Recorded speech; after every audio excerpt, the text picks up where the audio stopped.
evening and welcome to tonight's webinar, brought to you by the Journal of Bone and Joint Surgery. Tonight's topic is developmental dysplasia of the hip, a relatively common musculoskeletal condition in newborns. Treating DDH with the Pavlik harness has proven to be safe and successful in about 90% of cases. However, that leaves 10% of patients for whom this treatment is not effective and/or causes complications. This is Mark Swinkowski, Editor-in-Chief of JBJS and host for tonight's webinar. Through technology platforms such as this webinar, we are able to provide content that is important, timely, and available in an interactive format in the comfort of your home or office. I also want to mention that this is the first JBJS webinar to offer CME credit.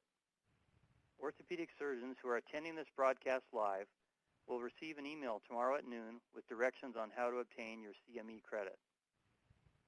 The discussion tonight will focus on how pediatric orthopedists can identify patient characteristics that help predict Pavlik harness failure, understand the role of ultrasound in managing DDH, recognize and prevent complications from using the harness, and successfully treat patients who need a post-Pavlik approach.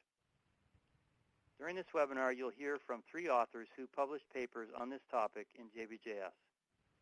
Drs. Lucas Murnagham, Daniel Sucato, and Woody Sankar. You'll also benefit from commentary by DDH expert Dr. Scott Mubarak.